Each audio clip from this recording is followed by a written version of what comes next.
Sejam todos bem-vindos ao canal Companheiros da Luz.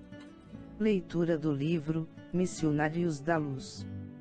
Coleção A Vida no Mundo Espiritual, obra do Espírito André Luiz, por Chico Xavier. Iniciemos então a leitura do capítulo 18. Obsessão. A conselho de orientadores experimentados, o agrupamento a que Alexandre emprestava preciosa colaboração, reunia-se em noites previamente determinadas, para atender aos casos de obsessão. Era necessário reduzir, tanto quanto possível, a heterogeneidade vibratória do ambiente, o que compelia a direção da casa a limitar o número de encarnados, nos serviços de benefício espiritual. Semelhante capítulo de nossas atividades impressionava-me fortemente, razão por que, depois de obter a permissão de Alexandre para acompanhá-lo ao trabalho, interroguei-o com a curiosidade de sempre. Todo obsidiado é um médium, na acepção legítima do termo. O instrutor sorriu e considerou. Médiuns, meu amigo, inclusive nós outros os desencarnados, todos os somos em vista de sermos intermediários do bem que procede de mais alto, quando nos elevamos, ou portadores do mal colhido nas zonas inferiores, quando caímos em desequilíbrio. O obsidiado, porém, acima de médium de energias perturbadas, é quase sempre um enfermo, representando uma legião de doentes invisíveis ao olhar humano. Por isto mesmo constitui em todas as circunstâncias, um caso especial, exigindo muita atenção, prudência e carinho. Lembrando as conversações ouvidas entre os companheiros encarnados, cooperadores assíduos do esforço de Alexandre e outros instrutores, acrescentei. Pelo que me diz, compreendo as dificuldades que envolvem os problemas alusivos à cura, entretanto, recordo-me do otimismo com que nossos amigos comentam a posição dos obsidiados que serão trazidos a tratamento. O generoso mentor fixou um sorriso paternal e observou. Eles, por enquanto, não podem ver senão o ato presente do drama multissecular de cada um. Não ponderam que obsidiado e obsessor são duas almas a chegarem de muito longe, extremamente ligadas nas perturbações que lhes são peculiares. Nossos irmãos na carne procedem acertadamente entregando-se ao trabalho com alegria, porque de todo esforço nobre resulta um bem que fica indestrutível na esfera espiritual. No entanto, deveriam ser comedidos nas promessas de melhoras imediatas no campo físico, e de modo algum, deveriam formular julgamento prematuro em cada caso, porquanto, é muito difícil identificar a verdadeira vítima com a visão circunscrita do corpo terrestre. Depois de pequena pausa, continuou. Também observei o exagerado otimismo dos companheiros, vendo que alguns deles mais levianos, chegavam a fazer promessas formais de cura às famílias dos enfermos. Claro que serão enormes os benefícios a serem colhidos pelos doentes, todavia, se devemos estimar o bom ânimo, cumpre-nos desaprovar o entusiasmo desequilibrado e sem rumo. Já conhece todos os casos? Indaguei. Todos, respondeu Alexandre sem hesitar. Dos 5 que constituirão o motivo da próxima reunião, apenas uma jovem revela possibilidades de melhoras mais ou menos rápidas. Os demais comparecerão simplesmente para socorro, evitando agravo nas provas necessárias. Considerando muito interessante a menção especial que se fazia, perguntei. Gozará a jovem de proteção diferente? O instrutor sorriu e esclareceu. Não se trata de proteção, mas de esforço próprio. O obsidiado, além de enfermo, representante de outros enfermos, quase sempre é também uma criatura repleta de torturantes problemas espirituais. Se lhe falta vontade firme para a autoeducação, para a disciplina de si mesma, é quase certo que prolongará sua condição dolorosa além da morte. Que acontece a um homem indiferente ao governo do próprio lar? Indubitavelmente será assediado por 1001 questões, no curso de cada dia, e acabará vencido, convertendo-se em joguete das circunstâncias. Imagine agora que esse homem indiferente esteja cercado de inimigos que ele mesmo criou, adversários que lhe espreitam os menores gestos, tomados de sinistros propósitos, na maioria das vezes. Se não desperta para as realidades da situação, empunhando as armas da resistência e valendo-se do auxílio exterior que lhe é prestado pelos amigos, é razoável que permaneça esmagado. Esta, a definição da maior percentagem dos casos espirituais de que estamos tratando. Não representa, porém, a característica exclusiva das obsessões de ordem geral. Existem igualmente os processos laboriosos de resgate em que, depois de afastados os elementos da perturbação e da sombra, perseveram as situações expiatórias. Em todos os acontecimentos dessa espécie, porém, não se pode prescindir da adesão dos interessados diretos na cura. Se o obsidiado está satisfeito na posição de desequilíbrio, há que esperar o término de sua cegueira, a redução da rebeldia que lhe é própria ou o afastamento da ignorância que lhe oculta a compreensão da verdade. Ante obstáculos dessa natureza, embora sejamos chamados com fervor por aqueles que amam particularmente os enfermos, nada podemos fazer, senão semear o bem para a colheita do futuro, sem qualquer expectativa de proveito imediato. O instrutor imprimiu ligeiro intervalo à conversação, e porque visse minha necessidade de esclarecimento, prosseguiu. A jovem a que me referi está procurando a restauração das forças psíquicas, por si mesma, tem lutado incessantemente contra as investidas de entidades malignas, mobilizando todos os recursos de que dispõe no campo da prece, do autodomínio, da meditação. Não está esperando o milagre da cura sem esforço, e não obstante terrivelmente perseguida por seres inferiores, vem aproveitando toda espécie de ajuda que os amigos de nosso plano projetam em seu círculo pessoal. A diferença, pois, entre ela e os outros, é a de que, empregando as próprias energias, entrará, embora vagarosamente, em contato com a nossa corrente auxiliadora, ao passo que os demais continuarão, ao que tudo faz crer, na impassibilidade dos que abandonam voluntariamente a luta edificante. Compreendi a elucidação e esperei a noite de socorro aos obsidiados, como Alexandre designava esse gênero de serviço. Não decorreram muitos dias, e em companhia do instrutor, penetrei sumamente interessado, o conhecido recinto. O pessoal estava agora reduzido. Em derredor da mesa, reuniam-se tão somente 2 médiuns, 6 irmãos experimentados no conhecimento e prática de problemas espirituais, e os obsidiados em tratamento. Os enfermos, em número de 5, apresentavam características especiais. 2 deles, uma senhora relativamente jovem e um cavalheiro maduro, demonstravam enorme agitação. 2 outros, ambos moços e irmãos pelo sangue, pareciam completamente imbecilizados, e por último, observamos a jovem a que Alexandre se referira, que se controlava com esforço, ante o assédio de que era vítima. As entidades inferiores que rodeavam os doentes compareciam em grande número.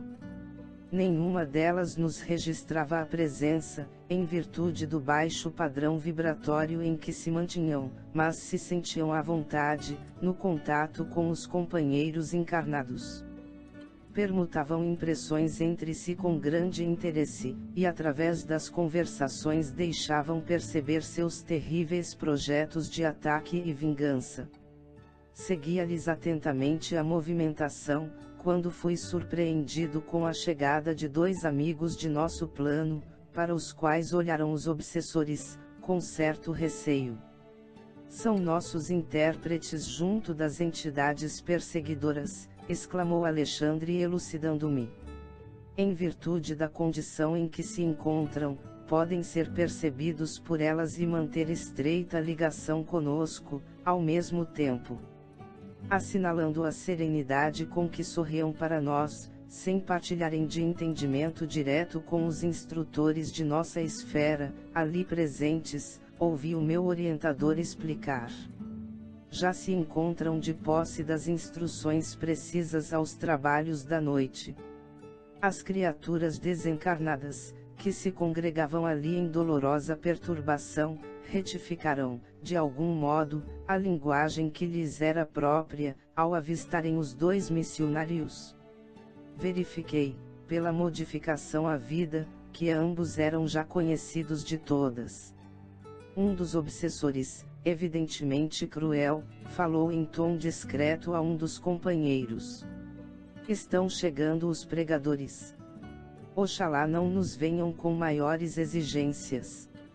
Não sei o que desejam estes ministros, respondeu o interlocutor, algo irônico, porque, afinal de contas, conselho e água dão-se a quem pede. Parece-me que convidaram os da mesa a cansar-nos até ao esquecimento de nossos propósitos, de fazer justiça pelas próprias mãos. Palavras o vento leva, argumentou o outro. A essa altura, os novos amigos entravam em palestra com as entidades da sombra. Um deles dirigiu-se a uma senhora desencarnada, em tristes condições, que se ligava a um dos obsidiados em posição de idiotia, e falou-lhe, bondoso. Com que então, minha irmã parece melhorada, mais forte. Ainda bem. Ela explodiu em crise de pranto. Todavia, prosseguiu o missionário, sem qualquer inquietude. Acalme-se. A vingança agrava os crimes cometidos. Para restabelecer a felicidade perdida, minha amiga, é necessário esquecer todo o mal. Enquanto abrigar pensamentos de ódio, não poderá atingir as melhoras que deseja. A cólera perseverante constitui estado permanente de destruição. Não conseguirá articular os elementos da paz íntima, até que perdoe de coração. É quase impossível, respondeu a interpelada, este homem afrontou meu ideal de mulher, lançou-me à corrupção, escarneceu de minha sorte, transformou-me o destino em corrente de males. Não será justo que pague agora. Não apregoam que o Pai é justo? Eu não vejo, porém, o Pai e preciso fazer justiça, usando minhas próprias forças. E porque o doutrinador desencarnado a fitasse, compadecido murmurou.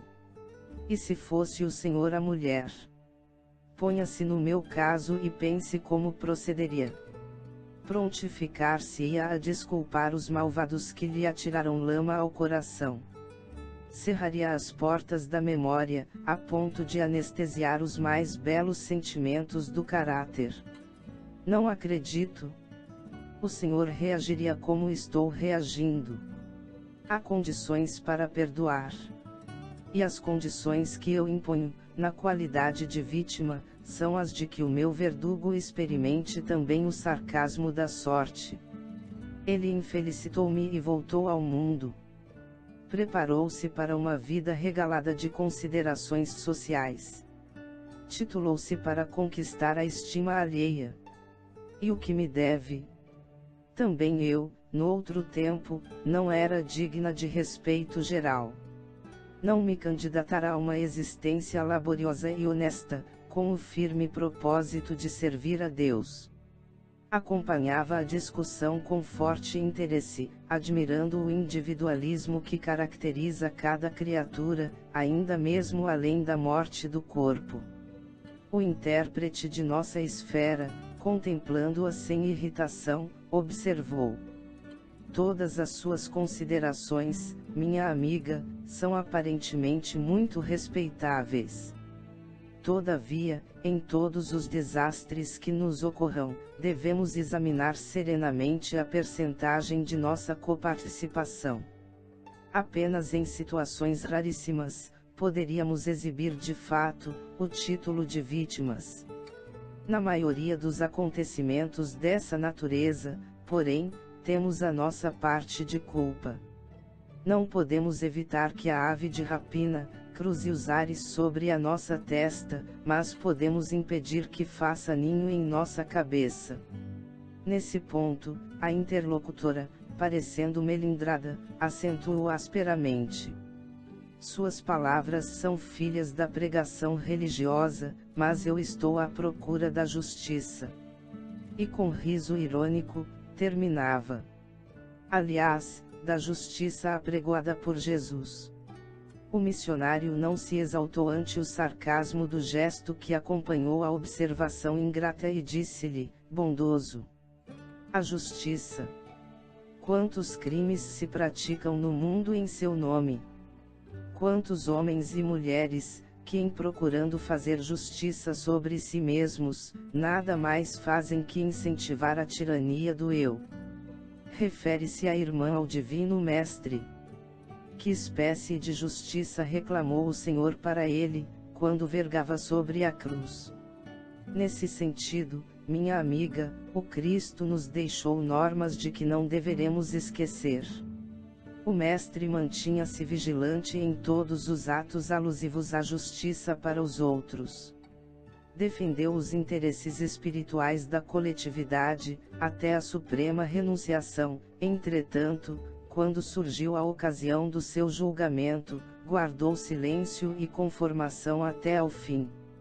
Naturalmente não desejou o Mestre, com semelhante atitude, desconsiderar o serviço sagrado dos juízes retos, no mundo carnal, mas preferiu adotá-la, estabelecendo o padrão de prudência para todos os discípulos de seu Evangelho, nas mais diferentes situações. Ao se tratar de interesses alheios, minha irmã, devemos ser rápidos na justificação legítima. Entretanto, quando os assuntos difíceis e dolorosos nos envolvem o eu, convém moderar todos os impulsos de reivindicação. Nem sempre a nossa visão incompleta nos deixa perceber a altura da dívida que nos é própria. E na dúvida, é lícita a abstenção. Acredita que Jesus tivesse algum débito para merecer a sentença condenatória? Ele conhecia o crime que se praticava, possuía sólidas razões para reclamar o socorro das leis, no entanto, preferiu silenciar e passar, esperando-nos no campo da compreensão legítima. É que o Mestre, acima do olho por olho das antigas disposições da lei, ensinou o amai-vos uns aos outros, praticando-o invariavelmente.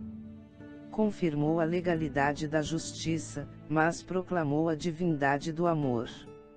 Demonstrou que será sempre heroísmo o ato de defender os que merecem, mas se absteve de fazer justiça a si mesmo, para que os aprendizes da sua doutrina estimassem a prudência humana e a fidelidade divina, nos problemas graves da personalidade, fugindo aos desvarios que as paixões do eu podem desencadear nos caminhos do mundo. A interlocutora, em face da argumentação veemente e bela, emudeceu, fortemente impressionada.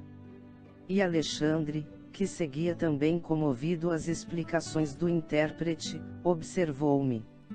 O trabalho de esclarecimento espiritual, depois da morte entre as criaturas, exige de nós outros, muita atenção e carinho. É preciso saber semear na terra abandonada dos corações desiludidos, que se afastam da crosta sob tempestades de ódio e angústia desconhecida. Diz o livro sagrado que no princípio era o Verbo.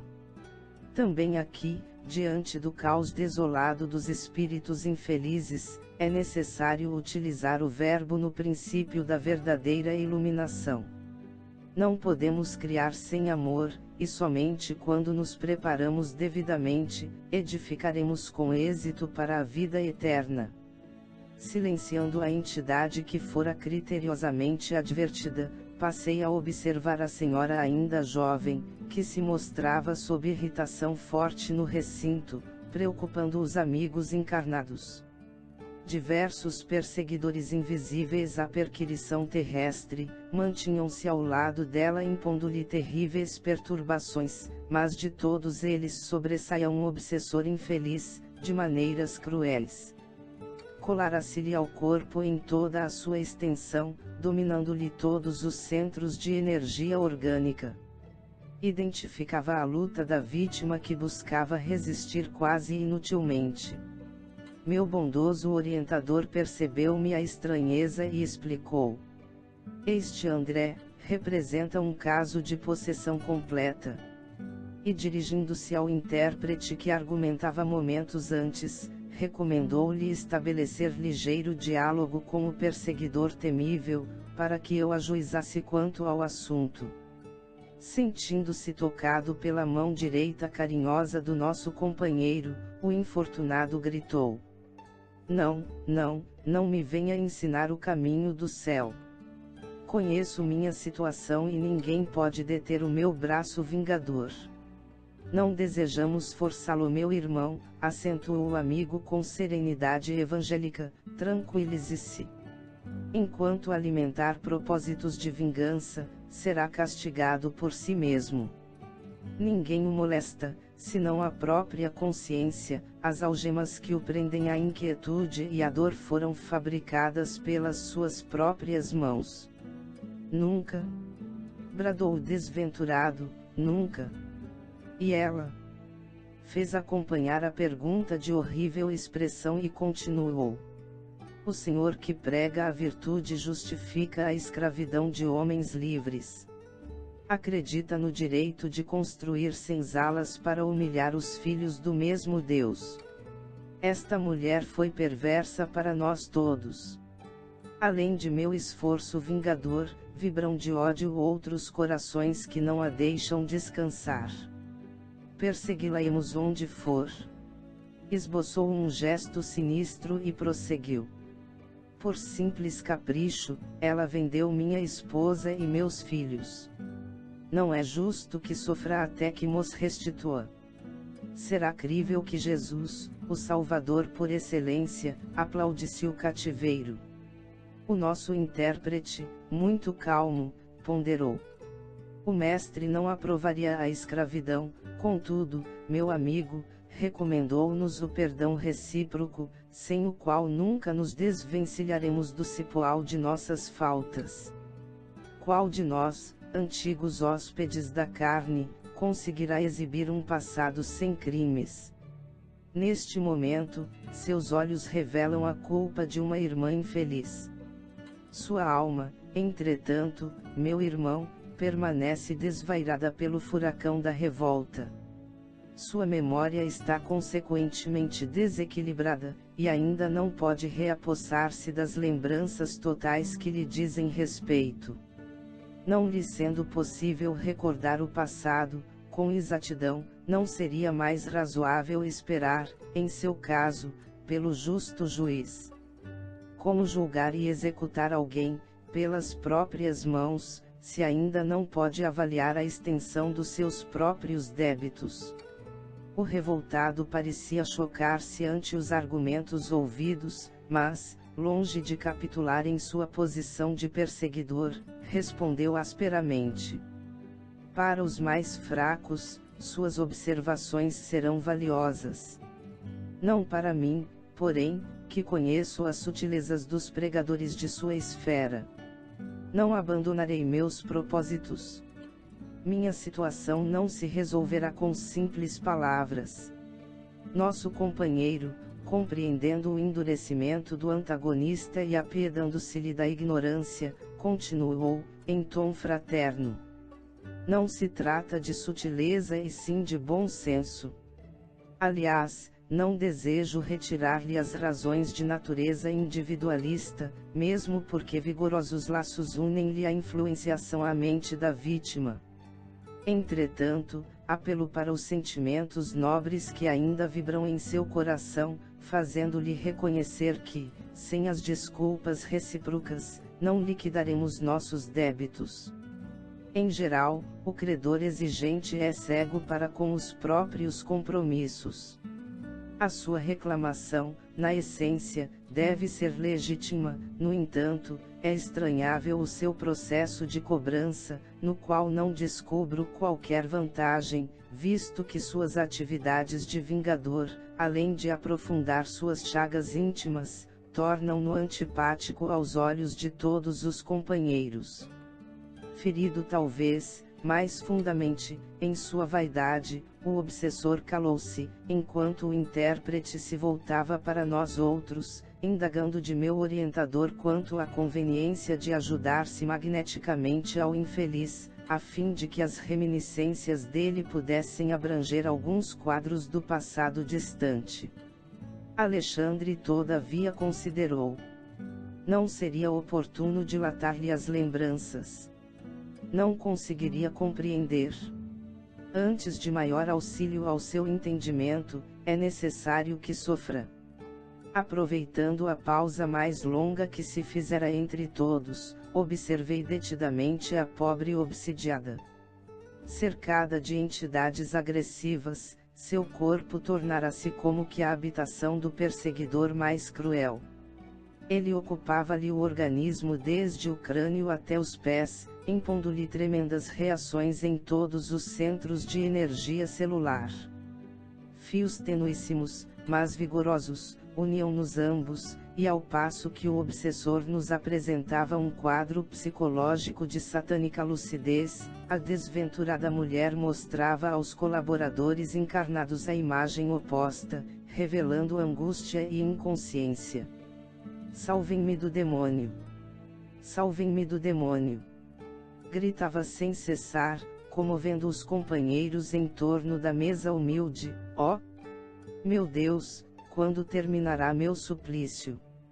Olhos desmesuradamente abertos, como a fixar os inimigos invisíveis à observação comum, bradava angustiosamente, após ligeiros instantes de silêncio. Chegaram todos do inferno. Estão aqui. Estão aqui. Ai! Ai! Seus gemidos semelhavam-se a longos silvos estertorosos.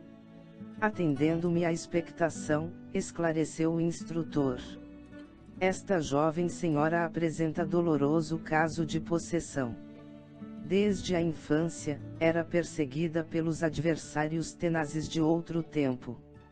Na vida de solteira, porém, no ambiente de proteção dos pais, ela conseguiu de algum modo, subtrair-se à integral influenciação dos inimigos persistentes, embora lhes sentisse a atuação de maneira menos perceptível.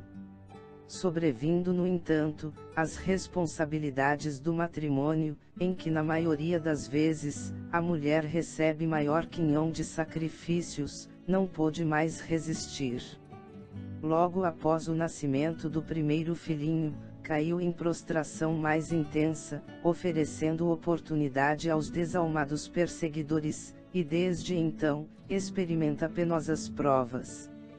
Ia expor novas questões que o assunto suscitava, mas o instrutor amigo fez-me ver que a reunião de auxílio, por parte dos encarnados, teria início naquele mesmo instante. Precisávamos manter o concurso vigilante da fraternidade. Observei, agradavelmente surpreendido, as emissões magnéticas dos que se reuniam ali, em tarefa de socorro, movidos pelo mais santo impulso de caridade redentora. Nossos técnicos em cooperação avançada valiam-se do fluxo abundante de forças benéficas, improvisando admiráveis recursos de assistência, não só aos obsidiados, mas também aos infelizes perseguidores. De todos os enfermos psíquicos, somente a jovem resoluta a que nos referimos conseguia aproveitar nosso auxílio 100%. Identificava-lhe o valoroso esforço para reagir contra o assédio dos perigosos elementos que a cercavam. Envolvida na corrente de nossas vibrações fraternas, recuperar a normalidade orgânica absoluta, embora em caráter temporário.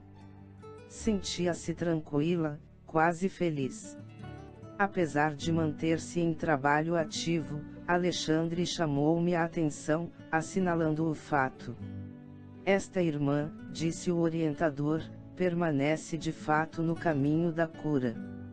Percebeu a tempo que a medicação, qualquer que seja, não é tudo no problema da necessária restauração do equilíbrio físico. Já sabe que o socorro de nossa parte representa material que deve ser aproveitado pelo enfermo desejoso de restabelecer-se. Por isso mesmo, desenvolve toda a sua capacidade de resistência, colaborando conosco no interesse próprio.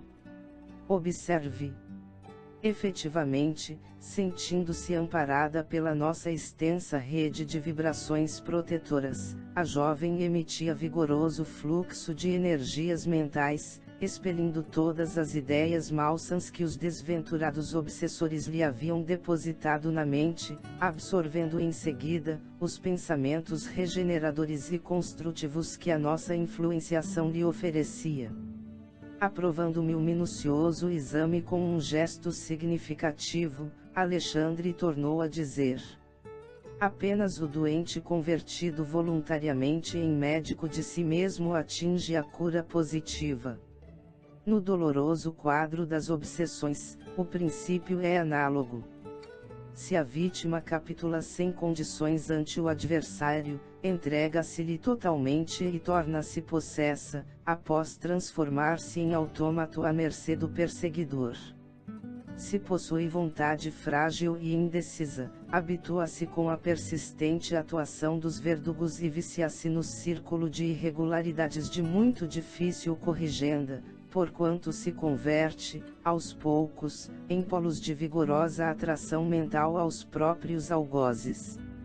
Em tais casos, nossas atividades de assistência estão quase circunscritas a meros trabalhos de socorro, objetivando resultados longínquos.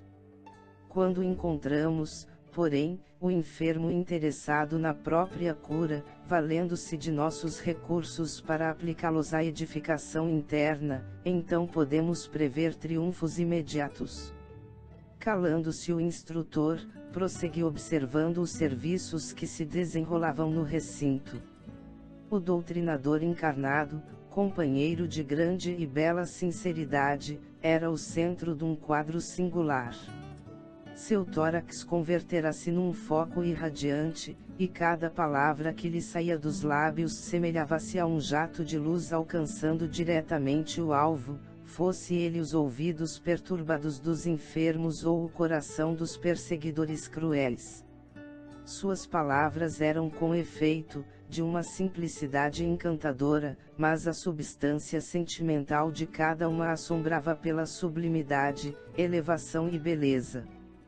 Reparando-me a estupefação, Alexandre veio em meu socorro esclarecendo: estamos aqui numa escola espiritual.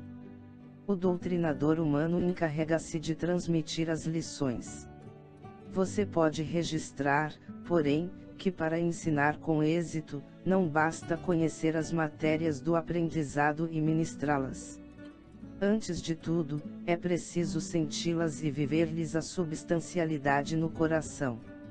O homem que apregoa o bem deve praticá-lo, se não deseja que as suas palavras sejam carregadas pelo vento, como simples eco de um tambor vazio.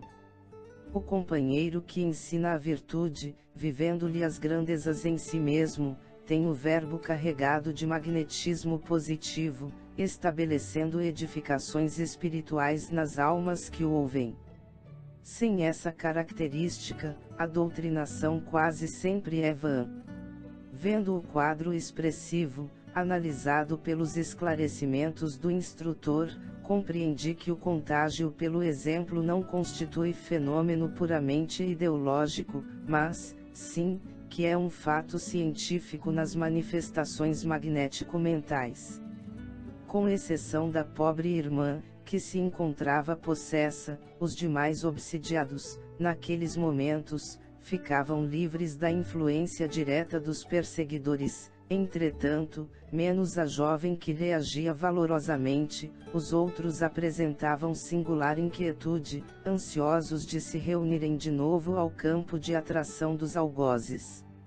Auxiliares nossos haviam arrebatado os verdugos, expulsando-os daqueles corpos enfermos e atormentados. Todavia, os interessados nas melhoras físico-psíquicas primavam pela ausência íntima, conservando-se a longa distância espiritual dos ensinamentos que o doutrinador encarnado, ao influxo dos mentores de mais alto, ministrava com admirável sentimento.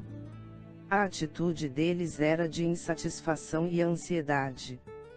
Dir-se-ia que não suportavam a separação dos obsessores invisíveis. Habituado a enfermos que pelo menos aparentemente demonstravam desejo de cura, estranhei a posição mental daqueles que se reuniam em pequenino grupo, à nossa frente, tão lamentavelmente desinteressados do remédio que a espiritualidade lhes oferecia, por amor. Alexandre percebeu-me a surpresa e observou-me. Em geral, 90% dos casos de obsessão que se verificam na crosta, constituem problemas dolorosos e intricados. Quase sempre, o obsidiado padece de lastimável cegueira, com relação à própria enfermidade.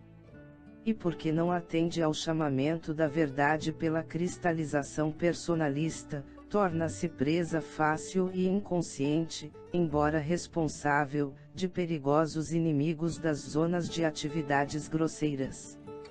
Comumente, verificam-se casos dessa natureza, em vista de ligações vigorosas e profundas pela afetividade mal dirigida ou pelos detestáveis laços do ódio que, em todas as circunstâncias, é a confiança desequilibrada convertida em monstro. O orientador amigo fez longa pausa, verificando os trabalhos em curso, mas como quem desejasse socorrer-me, com lições inesquecíveis na luta prática, prosseguiu, apesar das absorventes obrigações da hora. Por este motivo, André, ainda mesmo para o psiquiatra esclarecido à luz do espiritismo cristão, a maioria dos casos desta ordem é francamente desconcertante. Em virtude dos evolutivos sentimentais, cada problema destes exige solução diferente. Além disso, importa notar que os nossos companheiros encarnados observam somente uma face da questão, quando cada processo desse teor se caracteriza por aspectos infinitos, com vistas ao passado dos protagonistas encarnados e desencarnados. Diante do obsidiado, ficção apenas um imperativo imediato, o afastamento do obsessor. Mas, como rebentar de um instante para outro, algemas seculares forjadas nos compromissos recíprocos da vida em comum?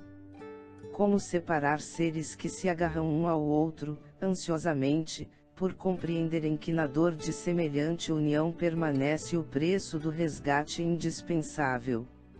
Efetivamente, não faltam os casos, raros embora, de libertação quase instantânea. Aí, porém, vemos o fim de laborioso processo redentor, ou então encontramos o doente que, de fato, faz violência a si mesmo, a fim de abreviar a cura necessária. Examinando a extensão dos obstáculos ao restabelecimento completo dos enfermos psíquicos, considerei. Depreende-se então que Alexandre, porém, não me deixou terminar. Cortando-me a frase inoportuna, respondeu: já sei o que vai dizer. Verificando as dificuldades que relaciono para o seu aprendizado natural, você pergunta se não será infrutífero o nosso trabalho e se não será melhor entregar o obsidiado à própria sorte. Esta observação, contudo, é um contrassenso. Se você estivesse na terra, ainda na carne, e visse um filho amado em condições pré-agônicas, totalmente desenganado pela medicina humana, teria coragem de abandoná-lo ao sabor das circunstâncias. Não confiaria em algum recurso inesperado da providência divina. Não aguardaria, ansioso, a manifestação favorável da natureza. Quem está firmemente no âmago do coração de um homem, nosso irmão, para dizer com certeza matemática, se ele vai reagir contra o mal ou deixar de fazê-lo, se pretende o repouso ou o trabalho ativo. Não podemos, desse modo, mobilizar qualquer argumento intelectual para fugir ao nosso dever de assistência fraterna ao ignorante e sofredor. Urge atender a nossa parte de obrigação imediata, compreendendo que a construção do amor é também uma obra de tempo. Nenhuma palavra, nenhum gesto ou pensamento, nos serviços do bem, permanece perdido. Compreendi a nobreza da observação e mantive-me em silêncio. E porque o meu orientador voltasse a cooperar ativamente nos trabalhos em andamento, passei a examinar os doentes psíquicos, enquanto o doutrinador terreno prosseguia em sua luminosa tarefa de evangelização. A jovem que reagia contra a perigosa atuação dos habitantes das sombras, demonstrava regular normalidade em seu aparelho fisiológico. Semelhava-se a alguém que movimentava todas as possibilidades da defensiva para conservar intacto o equilíbrio da própria casa, entretanto, os demais exibiam lamentáveis condições orgânicas. A desventurada possessa apresentava sérias perturbações, desde o cérebro até os nervos lombares e sacros, demonstrando completa desorganização do centro da sensibilidade, além de lastimável relaxamento das fibras motoras. Tais desequilíbrios não se caracterizavam apenas no sistema nervoso, mas igualmente nas glândulas em geral e nos mais diversos órgãos. Nos demais obsidiados, os fenômenos de degradação física não eram menores. 2 deles revelavam estranhas intoxicações no fígado e rins. Outro mostrava singular desequilíbrio do coração e pulmões, tendendo à insuficiência cardíaca em conúbio com a pré-tuberculose avançada. Enquanto examinava atento aqueles inquietantes quadros clínicos, o orientador encarnado da Assembleia, fazendo-se intérprete de grandes benfeitores do nosso plano de ação, espalhava o amor cristão e a sabedoria evangélica, a longos jorros, efetuando com extrema fidelidade ao Cristo, a semeadura da caridade, da luz, do perdão. Desejando a minha elevação nas atividades construtivas, Alexandre aproximou-se de mim e observou: repare no serviço de fraternidade legítima. Não temos o milagre das transformações repentinas, nem a promoção imediata, aos planos mais elevados, dos que se demoram no campo inferior. A tarefa é de sementeira, de cuidado, persistência e vigilância. Não se quebram grilhões de muitos séculos num instante, nem se edifica uma cidade num dia. É indispensável desgastar as algemas do mal, com perseverança, e praticar o bem, com ânimo evangélico. Os serviços iam a termo. Percebendo que o meu instrutor voltava à nossa conversação mais fácil, expus-lhe as minhas observações, perguntando em seguida: ante os distúrbios fisiológicos que me foi dado verificar nos enfermos psíquicos, devo considerá-los como doentes do corpo também? Perfeitamente, asseverou o instrutor, o desequilíbrio da mente pode determinar a perturbação geral das células orgânicas. É por este motivo que as obsessões, quase sempre, se acompanham de característicos muito dolorosos. As intoxicações da alma determinam as moléstias do corpo. Antes que eu pudesse voltar a perguntas, percebi que a reunião estava sendo definitivamente encerrada, por parte dos amigos da crosta. Interromperá-se a cadeia magnética defensiva. Notei, surpreendido, que a jovem resoluta e firme na fé alcançara melhoras consideráveis, enquanto a possessa ia retirar-se com a situação inalterada. Reparei os 3 outros enfermos. Tão logo se quebrou a corrente de vibrações benéficas, ali estabelecida, voltaram a atrair intensamente os verdugos invisíveis, a cuja influenciação se haviam habituado, demonstrando escasso aproveitamento. Valendo-me da hora, acerquei-me de Alexandre, para não perder as suas lições alusivas ao assunto, e indaguei como atingir as conclusões finais, no tratamento aos obsidiados. Ele sorriu e respondeu: em todas as nossas atividades de socorro há sempre imenso proveito, ainda mesmo quando a sua extensão não seja perceptível ao olhar comum.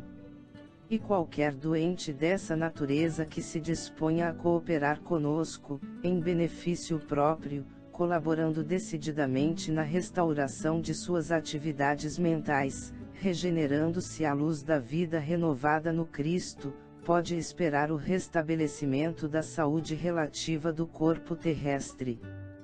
Quando a criatura, todavia, roga a assistência de Jesus com os lábios sem abrir o coração à influência divina, não deve aguardar milagres de nossa colaboração. Podemos ajudar, socorrer, contribuir, esclarecer. Não é, porém, possível improvisar recursos, cuja organização é trabalho exclusivo dos interessados. Penaliza-me, porém, o quadro clínico dos obsidiados infelizes, considerei sob forte impressão. Quão dolorosa a condição física de cada um. Sim, sim. Revidou o instrutor, o problema da responsabilidade não se circunscreve a palavras. É questão vital no caminho da vida. Preservando os seus filhos contra os perigos do rebaixamento, criou Deus o aparelhamento das luzes religiosas, acordando as almas para a glorificação imortal. Raros homens, entretanto, se dispõem a respeitar os desígnios da religião, esquecendo voluntariamente que as menores quedas e mínimas viciações ficam impressas na alma exigindo retificação. Você está observando aqui alguns pobres obsidiados em processo positivo de tratamento, mas esquece que inúmeras criaturas, ainda na carne, não obstante informadas pela religião quanto às necessidades do espírito, se deixam empolgar pelo apego vicioso ao campo de sensações de vária ordem, contraindo débitos, assumindo compromissos pesados e arrastando companheiros outros em suas aventuras menos dignas, forjando laços fortes para os dolorosos dramas de obsessão do futuro. E depois de sorrir paternalmente, acrescentou: que deseja você? É certo que devemos trabalhar tanto quanto esteja ao nosso alcance, pelo bem do próximo. Todavia, não podemos exonerar os nossos semelhantes das obrigações contraídas. O servo fiel não é aquele que chora ao contemplar as desventuras alheias, nem o que as observa, de modo impassível, a pretexto de não interferir no trabalho da justiça. O sentimentalismo doentio e a frieza correta não edificam o bem.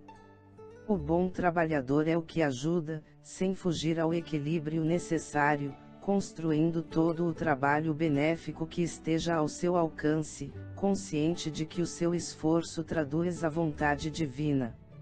Alexandre não podia ser mais claro. Compreendi-lhe o esclarecimento instrutivo, mas, notando a saída dos enfermos, sob o amparo vigilante dos familiares, que os aguardavam à porta, voltei a indagar. Meu amigo, e se conseguíssemos o afastamento definitivo dos perseguidores implacáveis? Na qualidade de antigo médico do mundo, reconheço que estes doentes psíquicos não trazem as enfermidades, de que são portadores, circunscritas à mente. Com exceção da jovem que reage valorosamente, os demais revelam estranhos desequilíbrios do sistema nervoso, com distúrbios no coração, fígado, rins e pulmões. Admitamos que fosse obtida a conversão dos verdugos que os atormentam. voltariam depois disto à normalidade orgânica, alcançariam o retorno à saúde completa. Alexandre meditou alguns momentos, antes de responder, e asseverou, em seguida: André, o corpo de carne é como se fora um violino entregue ao artista, que nesse caso, é o espírito reencarnado. Torna-se indispensável preservar o instrumento dos animalculos destruidores e defendê-los contra ladrões. Observou a jovem que tudo faz por guardar-se do mal. Tem estado a cair sob os golpes dos perseguidores que lhe assediam impiedosamente o coração. Entretanto, como alguém que atravessa longa e perigosa senda sobre o abismo, confiante em Deus, ela tem recorrido à prece, incessantemente, estudando a si mesma e mobilizando as possibilidades de que dispõe para não perturbar a ordem dentro dela própria. Na tentação de que é vítima, tem essa irmã a provação que a redime. Ela, porém, com o heroísmo silencioso de seu trabalho, tem esclarecido os próprios perseguidores, compelindo-os à meditação e à disciplina. Segundo vê, essa lutadora sabe preservar o instrumento que lhe foi confiado, e convertida em doutrinadora dos verdugos, pelo exemplo de resistência ao mal, transforma os inimigos, iluminando a si mesma. Ante colaboração dessa natureza, temos o problema da cura altamente facilitado. Não se verificará, porém, o mesmo com aqueles que não se acautelam com a defesa do instrumento corporal. Entregue aos malfeitores, o violino simbólico a que nos referimos pode permanecer semi-destruído. E ainda que seja restituído ao legítimo possuidor, não pode atender ao trabalho da harmonia, com a mesma exatidão de outro tempo. Um Stradivarius pode ser autêntico, mas não se fará sentir com as cordas rebentadas.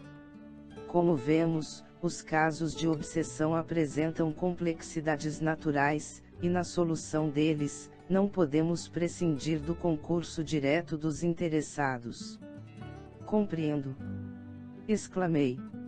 E em virtude da pausa mais longa que o mentor imprimiu à conversação, ponderei. Convenhamos, porém, que os perseguidores se convertam, que se afastem definitivamente do mau caminho, depois de se viciarem o organismo das vítimas, durante longo tempo, nesse caso, não terão elas o restabelecimento imediato. Não recuperarão o equilíbrio fisiológico integral. Com a bondade que lhe é peculiar, Alexandre respondeu.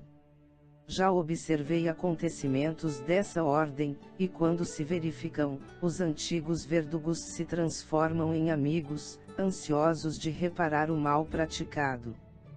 Por vezes, conseguem, recebendo a ajuda dos planos superiores, a restauração da harmonia orgânica naqueles que lhes suportaram a desumana influência. No entanto, na maioria dos casos, as vítimas não mais restabelecem o equilíbrio do corpo. E permanecem de saúde incompleta até ao sepulcro. Perguntei fortemente impressionado. Sim, elucidou Alexandre tranquilamente. Observando-me, porém, o espanto enorme, o orientador acrescentou. Seu assombro prende-se ainda à deficiente análise humana. O perseguidor, reconhecido como tal, entre os companheiros encarnados, pode revelar modificações, mas talvez a suposta vítima não esteja convertida. Na obsessão, as dificuldades não são unilaterais. O eventual afastamento do perseguidor nem sempre significa a extinção da dívida. E em qualquer parte do universo, André, receberemos sempre de acordo com as nossas próprias obras. O assunto sugeria grandes e belas interrogações, mas exigências outras requisitavam-nos mais além.